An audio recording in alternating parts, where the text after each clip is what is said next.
एकचत्वारिंशः सर्गः अशोकवनभङ्गः स च वाग्भिः प्रशस्ताभिर्गमिष्यन् पूजितस्तया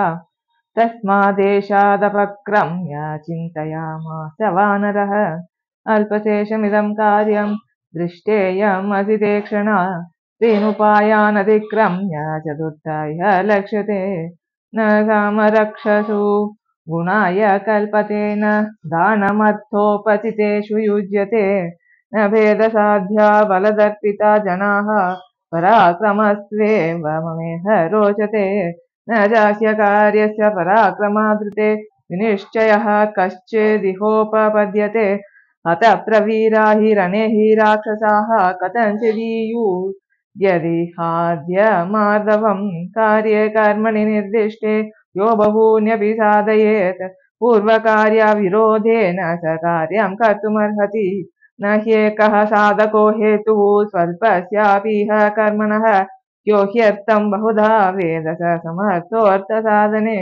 इहैव तावत् कृतनिश्चयो ह्यहं यदि व्रजेयं प्लवगेश्वरालयं परात्मसम्मर्दविशेष तत्त्ववित्तरता कृतं स्यान्मम भर्तृशासनम् ततो मारुतवत् क्रुद्धो मारुतिर्भीमविक्रमः ऊरुवेगेन महता द्रुमान् क्षेप्तुम् अथारभत ततस्तु हनुमान् वीरोपभञ्ज प्रमदावनम् कथं नु कल्वद्य भवेत् सुखागतं प्रसह्य युद्धं मम राक्षसैः सह तथैव कल्वात्मबलं च सारवत् सम्मानयेन्मां च रणे दशाननः ततः समासाद्य रणे दशाननं समन्त्रिवर्गं सबलप्रयायिनं हृदि स्थितं तस्य मतं बलं च वै सुखेन मत्वाहमितः पुनर्व्रजे इदमस्य नृशं तस्य नन्दनोपममुत्तमं वनं नेत्रमनःकान्तं नानाद्रुमलतायुतम् इदं विध्वंसयिष्यामि शुष्कं वनमिवानलः अस्मिन् भग्ने ततः कोपं करिष्यति दशाननः ततो महति साश्वमहारथद्विपं बलं समादेक्षति राक्षसाधिपः त्रिशूलकालाय स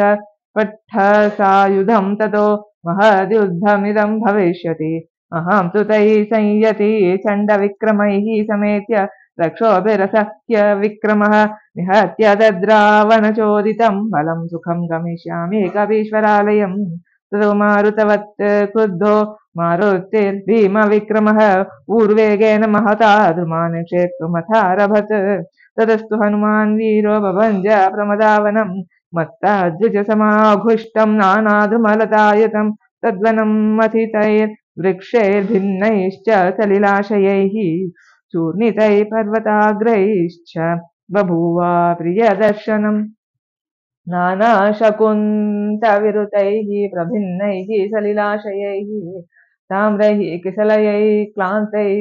क्लान्तद्रुमलतायुतं न बभौ तद्वनं तत्र दावानलहतं यथा व्याकुलावरणा रेजुर्विह्वला इव तालताः लतागृहैश्च चित्रगृहैश्च नाशितैर्महोरगैर्व्यालमृगैश्च निर्धुतैः शिलागृहैरुन्मथितैस्तथा गृहैः प्रनष्टरूपं तदभून् महद्वनं सा विह्वला शोकलता प्रताना वनस्थली शोकलता प्रताना जाता दशास्य प्रमदावनस्य कपेर्बलाद्धि प्रमदावनस्य जातस्य कृत्वा तपतेर्महाकपिः महद्व्यलीकं मनसो महात्मनः युयुत्सुरेको बहुभिर्महाबलैः श्रियाज्वलं तोरणमाश्रितः कपिः इति श्रीमद् रामायणे सुन्दरकाण्डे 1चत्वारिंशः सर्गः।